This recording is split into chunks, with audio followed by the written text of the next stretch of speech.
All right, guys, so I got the coilovers done for the Corolla, got the new tie rods in. I got Sid here helping me today. Hello. We're gonna put the new suspension on the front and maybe get this thing rolling around tonight. We'll see. Let's get to it. First, I'm gonna go ahead and install the RCAs. I know we didn't talk about those before. This is just a NC RCA from Techno Toy Tuning.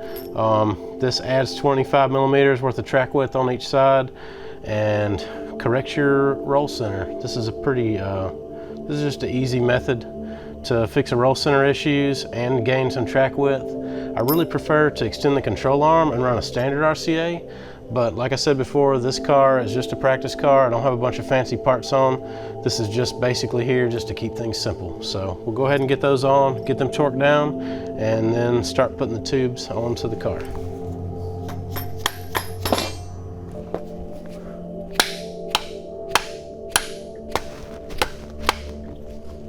Just want to make sure that they're seated fully before you start tightening them down. Just putting a little Loctite on these since this is a major suspension component.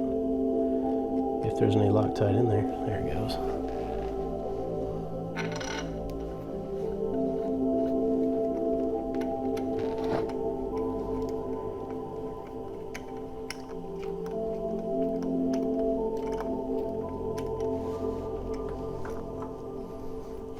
Nice.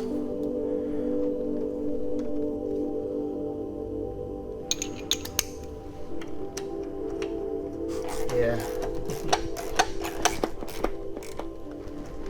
Gonna go ahead and put the coilovers onto the car. I'm gonna wait until after we finish to transfer the wheel bearings and hubs over to the spindles. For now, I'm just gonna leave them taped up to protect them. We'll go ahead and get everything assembled, make sure everything's good, that everything's working, and that the new tie rod is the only thing that I needed.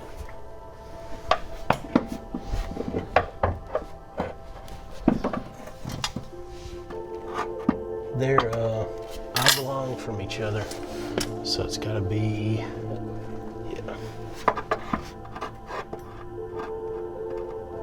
I can't see it.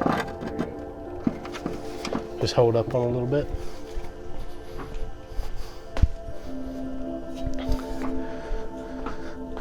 There's usually not quite enough room to get it all the way in there. All right, watch out. Get the pipe. Yeah, just pull down on it. We gotta pull down enough to get this locked onto here.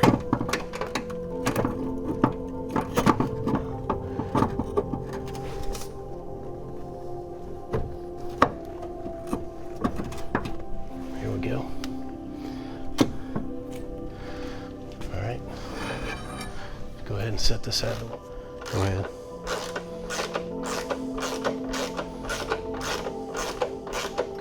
Started here.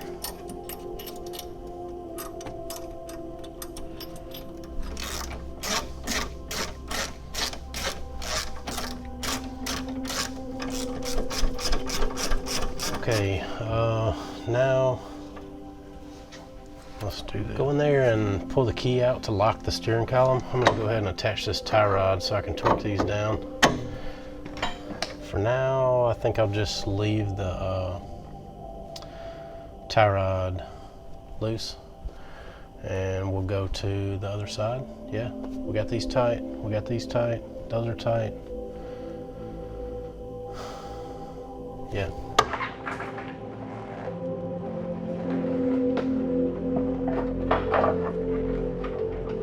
Got those first two. Come on up.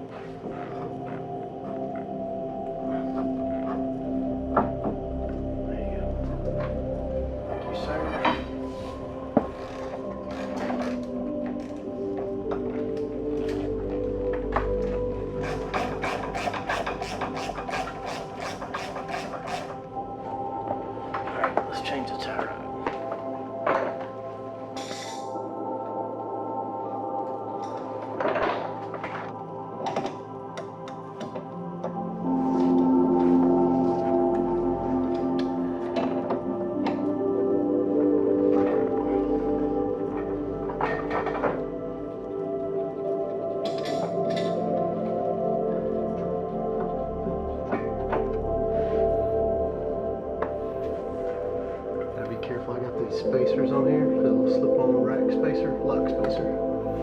Look how bent it is. Wow.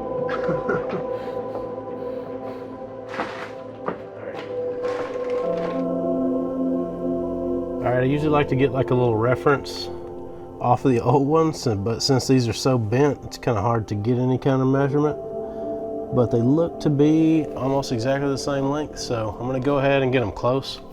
Thread this in about as much as the other one was, and then we'll just use the toe plates to get the alignment straight from there.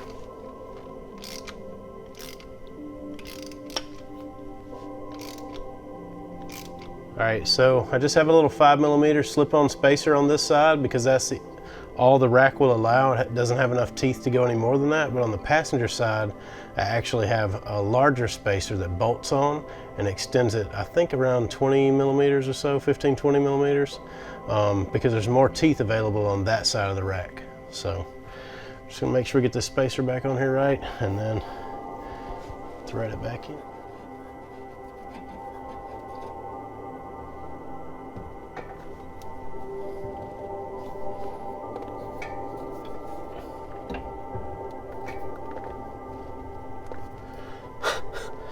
Shit.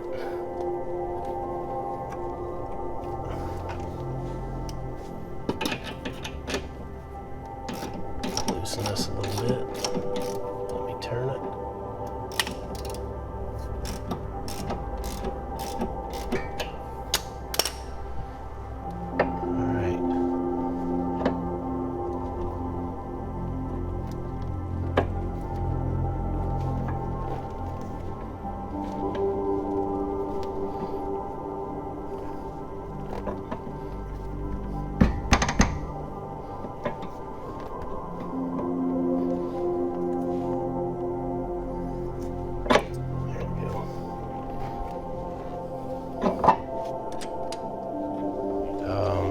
For this other one, I'm going to get you to put the key back in and turn the wheel until I get it straight. I mean, until this one goes on there straight. Actually, it may not. Yeah, no, it won't go the other way. No, that's better. That's good. Hold it right there. Just hold right there. All right, got that done. What were you saying? Well, it seems like it's binding somewhere. The steering? Yeah. Okay. Feels so tight. Well, the only thing I saw bent was the tie rod. Turn it all the way that direction. That's good right there. Oh, it's freeing up. Yeah, look, it looks bent. It looks bent right in here. Huh, not sure if you guys can see it or not. Well, it won't focus. So we think the shaft may actually be bent where it's coming out of the rack right here.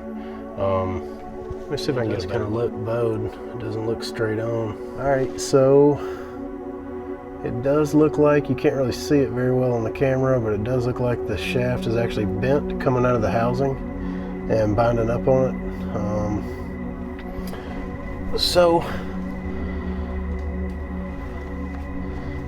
I'm not really sure if I have another rack at this point. This is a Zinke car, and I think most of the parts cars are Koki. I know. There was one in the warehouse, and there may have been one sitting in a car over on the tree line here. Let's go over there and look. Yeah, let's go see if we can find a rack. Right of, maybe. I think this might be a Koki car. Let's see. Yeah, this one's a Koki one too. So this is the power assist rack. It's not full power, but see how it's got that iron housing there? And it's not full aluminum like the one in the car? Yeah.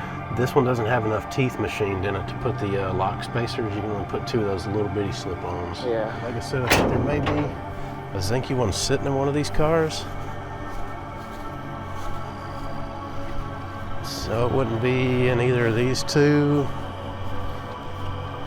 This car doesn't really have much in it. I think this is the one that it was sitting in. It was like either in the trunk. This trunk latch, I don't know if I can get it open or not.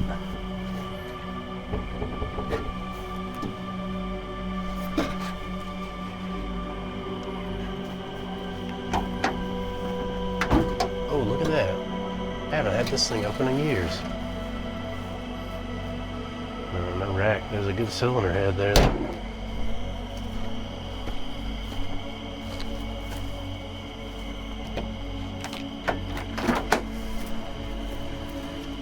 Look, there's a tree in this one. Okay. Alright, I don't see a rack in here anywhere. This one's Brian's. You think he'd notice it? No, we can't do that. We shouldn't do that. No, Brian, we're not really going to take your steering rack. But I am beginning to get desperate for one. It may have, at some point, this car had a bunch of parts swapped on it. Actually, rather than take those hood pins off, let me just look. Through here, no. Okay, this one has no rack. Yeah, there's no rack at all. No rack at all. What about this guy? Look. Well, hold on. Okay, see how this one's full aluminum? And rather than those banjos, it has these inverted flare fittings. Yep. This is the full power rack. This is the one that has all the teeth in it. I think we may just pull it right here. Yeah, this one's got air in the tires.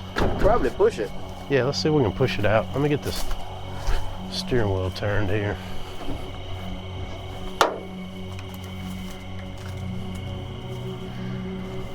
Oh yeah. Okay. At least we got it out of the snake area. We don't have any snakes down there, do we? Yeah. All right, so we got out of the trees. Let's go get some tools. My poor Corolla. We're trying to help you right now, I promise. Even though we're out in the yard. Just give us a few minutes. We will be back. Well, I think this is probably the last good Zinke rack that I have. We'll probably be buying remanufactured ones after this. At least there's one here though, because I really don't want to fix this car and spend as little money as possible. It's a pretty cool light. Yes, this is the little USB rechargeable light from Harbor Freight. Oh, nice.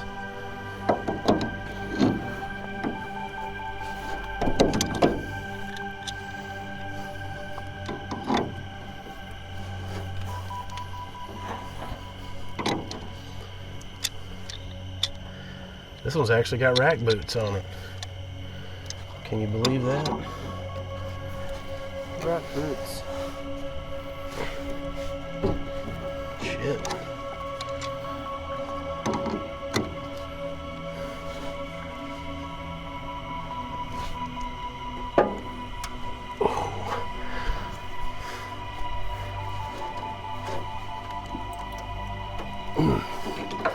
That's not good. Let me go back. Let me go to the truck real quick. We'll get a little better tool for that.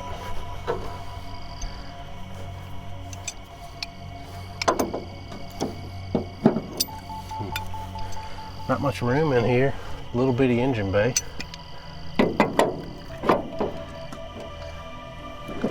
Look, it's the first ever Jeff powered Corolla.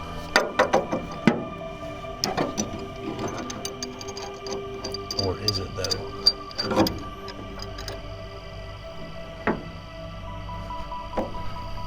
Okay. There it goes. You get loose? Yeah. Okay. Just needs a little more leverage than these others. Yeah.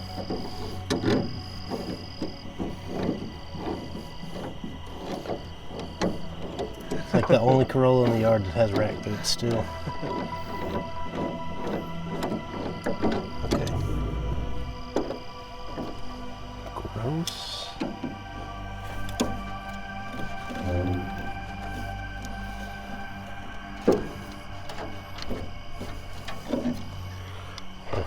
Same thing for this one.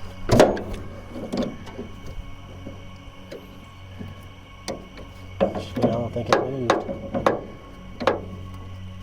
It just slipped? No, it did. Oh, it did? Yeah, it came loose. Look at this. Toyota with a D. You know, the supposedly all these YouTube documentary things say the family that started it was actually TOY ODA instead of OTA, and they changed it to TA for some kind of marketing reason or something like that. Huh. I see So the it's TE. supposed to be Toyota? Yeah, with a D. Yeah.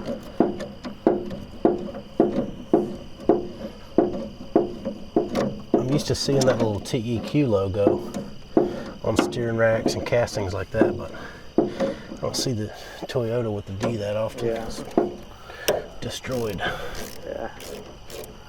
I can't believe I didn't notice the other day when I was tearing it apart that the rack was damaged, but it's just barely bent just enough to be dragging the case. I brought my impact over here, shouldn't I have? Yeah, it will be much faster.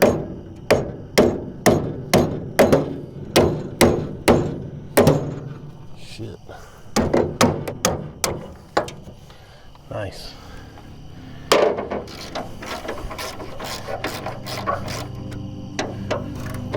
Before NOLA Motorsports was even built, we were using this car at EVOC Center at the drift events over there north of Baton Rouge. Yeah. Just north of Baton Rouge. You probably weren't even driving when we had those, huh? Probably not, I'll be honest.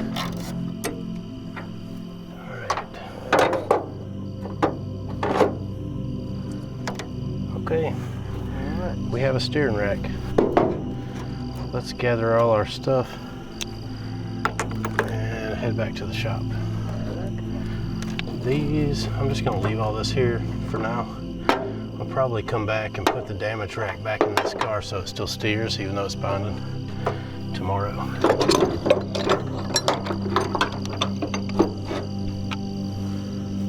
All right, yeah, we got everything. Look, the hatch opened up on its own. The ghost of Akina. Actually, the ghost of Jet Perkins' house. Okay, we have a rack. Yay!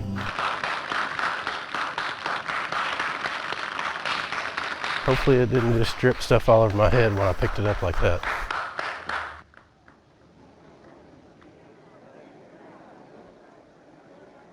So it's pretty gross in there. Let's it hadn't been driven like this, so it's probably hasn't damaged the teeth or anything inside.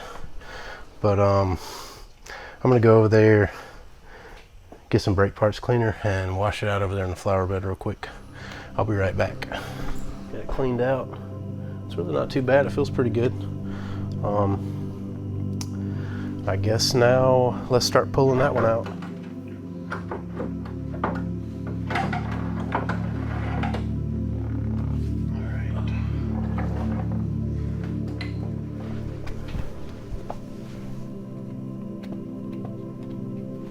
Okay, just gonna transfer this bushing over to the new rack, and I think the other bushing is actually still under there. Okay, let's try to get the steering column. Center it. Well, you won't have to. You won't have to because it's gonna be off-centered anyway because of the. I'll have to recenter the column when we get done. Probably going to do that tomorrow because of the offset lock spacers. So I just need you up top here in the engine bay. Okay. Helping me guide this down onto there. Straight. All right, so now we got the rack swapped out. Let's put the tie rods on. So as I said earlier, the driver's side gets a little 4 or 5 millimeter slip-on spacer. This one actually gets a larger slip-on or bolt-on spacer that allows a lot of extra room. Now you can use this without this guy for the manual racks because there's enough teeth in those. They have, I think, 3.5 turns from lock to lock, where this rack has 2.5 or 3. If you're using it with a power rack, you can still utilize the extra teeth in the rack. The ratio is a little bit better in this rack, but you have to use this little lockout guy so it doesn't run out of teeth on this rack. This is my preferred rack of the 3. I have used all of them and I really like the feel of this one best. So I'm just gonna put a little Loctite on these just to prevent them from backing out.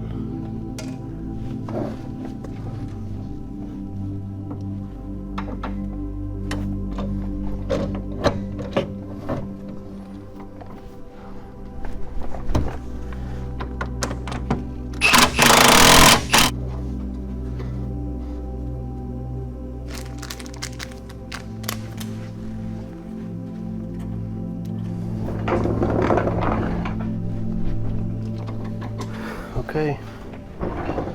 All right, so we thought we may be able to finish it up and maybe at least move it on its own wheel again, but it didn't quite work out. At least we were able to find another steering rack and get it swapped out. I kind of for a second wasn't sure if I was gonna have a good one or not, but this one cleaned up pretty good. Seems to be pretty healthy, so we should be good to go. Next time, we're gonna be swapping the hubs and brake rotors back onto the new spindles, and I guess do a toe plate alignment, and maybe we'll be able to drive it again. So once I get all the suspension stuff sorted out, the plan is to go over to the body shop and tie it down and pull the tower out over there. You know, if worse comes to worse, we can definitely hook it to some vehicles or some trees or something and a winch to it and just pull this tower back out. It's really only bent about an inch or so, so most people would probably write a car off like this, but this car has been through a pretty bad accident before, and it was saved, and it sure has been a lot of fun since then. So we're gonna try to get it back together so we can enjoy it some more. Yeah, so thanks for watching the video. Hope you enjoyed. We'll see you next time. Laters.